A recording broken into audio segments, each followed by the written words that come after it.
ये आकाशवाणी रायपुर है। छत्तीसगढ़ी समाचार बुलेटिन के संग मीनल तिवारी के जय जोहार।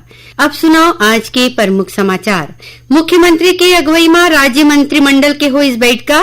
राष्ट्रीय शिक्षा नीति में राज्य के शासकीय विद्यालय मन में मुख्यमंत्री शिक्षा गुणवत्ता अभियान चलाए के ले गे है फैसला। छत्तीसगढ़ के बीजापुर जिला में तेलंगाना सीमा में स्थित कर्रे गुट्टा पहाड़ी में करीबन 21 दिन तक चले माओवादी विरोधी अभियान में 16 महिला माओवादी समेत 31 माओवादी गेहे मारे। अब मुख्यमंत्री है नवा रायपुर के आदिम जाति अनुसंधान और प्रशिक्षण संस्थान में जनजाति संग्रहालय के करीन लोकार्पण। 300 छात्रावास अधीक्षक मन ला दिन नियुक्ति पत्र और प्रयास आवासीय विद्यालय के 122 विद्यार्थी मन के करीन सम्मान। अब समाचार विस्तार ले। मुख्यमंत्री विष्णुदेव साय की अगुवाई में आज मंत्रालय में राज्य मंत्रिमंडल की बैठक हुई।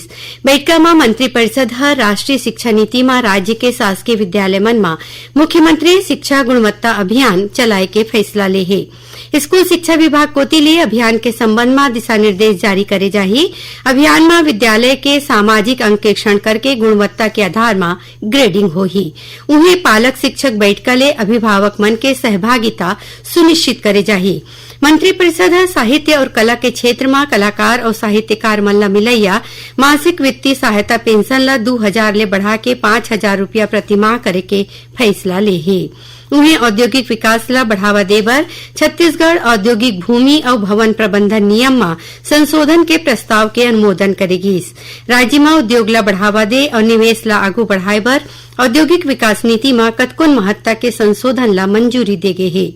नवा नीति में जौन कंपनी में छत्तीसगढ़ के लोगन ला नौकरी मिलही ओला सरकार को तिले अनुदान मिलही। उन्हें अब प्रदेश में हाइड्रोपोनिक और एरोपोनिक जैसन आधुनिक खेती हो पाही, जेकर ले किसान मन ला नवा तकनीक जैसे ऑटोमेशन और इंटरनेट ऑफ थिंग्स के फायदा मिलही। एकर संगे संग युवा मन बर ट्रेनिंग, खेल सुविधा, गुणवत्तापूर्ण विश्वविद्यालय की स्थापना ला प्रोत्साहन, ऑटोमोबाइल रिपेयरिंग और सर्विस सेंटर ला सभी विकासखंड समूह में मान्यता और पर्यटन होटल व्यवसाय ला बढ़ावा मिलही।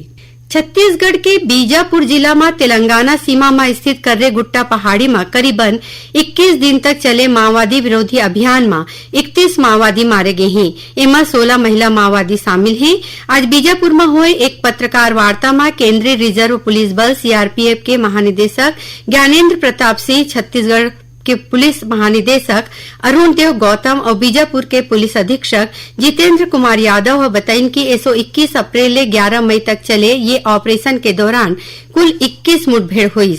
ये दौरान self loading rifle, SLR, semi automatic हथियार समेत कुल 35 हथियार और 450 आईईडी बरामद करे गए हैं। एकर संगे संग माओवादी मन के 214 बंकर और ठिकाना ला खत्म करेगी। उन्हें 12000 किलो राशन घलो बरामद करे गए हैं। ये ऑपरेशन में जौन माओवादी मारे गए हैं ओमा ले 28 जिन माओवादी मन के पहचान हो गए हैं। इखर मन ऊपर 1 करोड़ 72 लाख रूपया के इनाम घोषित रही। सीआरपीएफ के डीजी ज्ञानेन्द्र प्रताप सिंह बताइन कि मार्च 2026 तक देश ला नक्सल मुक्त बनाए के सरकार के संकल्प ला पूरा करे बर केंद्रीय सुरक्षा बल राज्य के पुलिस मन संग मिलके सरलग माओवाद विरोधी अभियान चलावत है। न्यायमूर्ति भूषण रामकृष्ण गवैया आज भारत के 52वां मुख्य न्यायाधीश के रूप में शपथ लीन। राष्ट्रपति द्रौपदी मुर्मू आज बिहनिया राष्ट्रपति भवन में एक विशेष समारोह में न्यायमूर्ति गवैया पद और गोपनीयता के शपथ देवईन। न्यायमूर्ति गवैया न्यायमूर्ति संजीव खन्ना के जगह ले हैं, जिखर काली कार्यकाल समाप्त हो गई। शपथ ग्रहण समारोह में उपराष्ट्रपति जगदीप धनखड़, प्रधानमंत्री नरेंद्र मोदी, कतकुन केंद्रीय मंत्री और सर्वोच्च न्यायालय के न्यायाधीश समेत कतकुन जन मौजूद रहीं। ऑपरेशन सिंदूर के सफलता के बाद सर्वधर्म सर्व समाज कोतिले अब ले कुछ एक देर बाद राजधानी रायपुर के तेलीबांधा तरिया स्थित मरीन ड्राइव ले नगर घड़ी चौक तक तिरंगा यात्रा निकाले जाही। ये यात्रा में मुख्यमंत्री विष्णुदेव साय, भाजपा के पदाधिकारी कार्यकर्ता समेत कतकुन गणमान्य नागरिक शामिल होही। छत्तीसगढ़ी समाचार बुलेटिन आप मन आकाशवाणी रायपुर ले सुना था। छत्तीसगढ़ के खबर ले है आपके वास्ता और खबर के विश्वसनीयता ले है हमार वास्ता। आकाशवाणी समाचार रायपुर के प्रादेशिक समाचार बुलेटिन के संगे संग हमार समसामयिक कार्यक्रम आप रेडियो के संग अपन मोबाइल में घलो सुन सकत हो। आकाशवाणी समाचार फेसबुक, ट्विटर और यूट्यूब में घलो हावय। हमार फेसबुक पेज हरे Chhattisgarh news on AIR, Twitter handle CGAIR news और हमार यूट्यूब चैनल हरे छत्तीसगढ़ AIR न्यूज। तो अब रेडियो के संगे संग आपके मोबाइल के माध्यम ले हम आप तक पहुंचत हन। छत्तीसगढ़ के हर खबर बर सुनत रहो आकाशवाणी समाचार। अब आगू बढ़बो बाँचे समाचार कोती। मुख्यमंत्री विष्णुदेव साय आज नवा रायपुर के आदिम जाति अनुसंधान और प्रशिक्षण संस्थान में जनजाति संग्रहालय के लोकार्पण करीन। ये प्रदेश की पहली जनजाति संग्रहालय हरे जो जनजाति संस्कृति और परंपरा ला बताथे।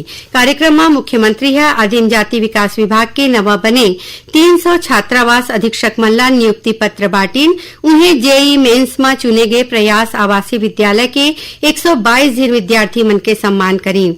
करीबन 9 करोड़ रुपया के लागत ले बने ये संग्रहालय में जनजाति संस्कृति के झलक देखे बर मिलही। संग्रहालय में डिजिटल और AI तकनीक ले जनजाति संस्कृति के प्रदर्शन करे जाही। संग्रहालय में 14 ठिन गैलरी है जेमा जनजाति जीवन शैली के संबंध में सुग्घर घड़ ले दिखाए गए है। छत्तीसगढ़ उच्च न्यायालय के डिवीजन बेंच बिलासपुर के जिला सहकारी केंद्रीय बैंक के सेवा ले बर्खास्त करे गए 110 कर्मचारी मन के बहाली के सिंगल बेंच के फैसला ला रद्द कर दे है। सिंगल बेंच के फैसला ला जिला सहकारी केंद्रीय बैंक के CEO और बिलासपुर कलेक्टर चुनौती देवर डिवीजन बेंच में याचिका दायर करे रही। खबर के मुताबिक ये बैंक के तत्कालीन अध्यक्ष देवेंद्र पांडे के कार्यकाल में बैंक में बछर 2015 में भर्ती के नाम में गड़बड़ी के आरोप लगे रहीस, जेकर शिकायत घलो करे गे रहीस। जांच बर बनाए गए कमेटी है कार्रवाई के अनुशंसा करे रहीन। एकर बाद बैंक के 110 कर्मचारी मन ला बर्खास्त करे के आदेश जारी कर दे गे रहीस। बर्खास्त के आदेश ला चुनौती देत 29 दिन कर्मचारी मन हाईकोर्ट के सिंगल बेंच में याचिका दायर करे रहीन। मामला के सुनवाई के बाद न्यायाधीश AK प्रसाद कलेक्टर और CO के आदेश ला रद्द करत बहाली के आदेश जारी करे रहीन। सिंगल बेंच के फैसला ला चुनौती दे CEO और कलेक्टर डिवीजन बेंच में अपील करे रहीन। मामला के सुनवाई के बाद डिवीजन बेंच सिंगल बेंच के फैसला ला खारिज करत CEO और कलेक्टर के आदेश ला सही बताए है। राज्य शासन कुम्हारी नगर पालिका के मुख्य नगर पालिका अधिकारी नेतराम चंद्राकर ला निलंबित कर दे है। खबर के मुताबिक उप मुख्यमंत्री अरुण साव पाछू 9 मई के कुम्हारी नगर पालिका के औचक निरीक्षण करीन। ये दौरान श्री साव अधूरा दस्तावेज रिकॉर्ड संधारण और काम में कोताही बरते बर CMO ला फटकार लगाए रहीन। केंद्र सरकार 23 सितंबर ला आधिकारिक रूप ले आयुर्वेद दिवस घोषित करे है। आयुष मंत्रालय बताए है कि गजट अधिसूचना में ये बदलाव अधिसूचित कर दे गए है। पहली आयुर्वेद दिवस धनतेरस के दिन मनाए जात रही। आयुष मंत्रालय नागरिक स्वास्थ्य कर्मचारी शिक्षण संस्थान और अंतर्राष्ट्रीय प्रतिभागी मन ले नवा तिथि अपनाए और हर एक बछर 23 सितंबर के आयुर्वेद दिवस आयोजन में बढ़ चढ़ के हिस्सा लेके आग्रह करीन है।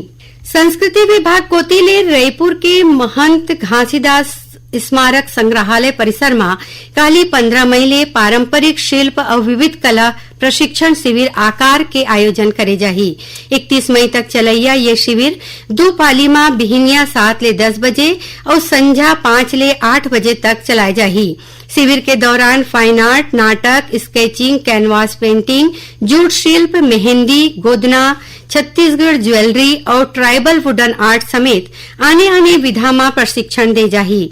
आकार शिविर में शामिल होए बर प्रशिक्षण शुल्क 200 रुपया राखे गए है, जेकर बर रजिस्ट्रेशन ऑनलाइन और ऑफलाइन दोनों तरीका ले कराए जा सकथे। धमतरी के पावर हाउस के एक ज्वेलर्स दुकान में पाछू रतिहा लूट के नियत ले पहुंचे 2 नकाबपोश हमलावर मन ज्वेलर्स संचालक और ओकर बेटी ऊपर गोली चला दीन। ये हमला में दोनों घायल हो गए हैं। घटना के बाद ज्वेलर्स दुकान के बाहर लोगन के भीड़ लग गए, उन्हें हमलावर फरार हो गए। सूचना मिले के बाद पुलिस मौका में पहुंची।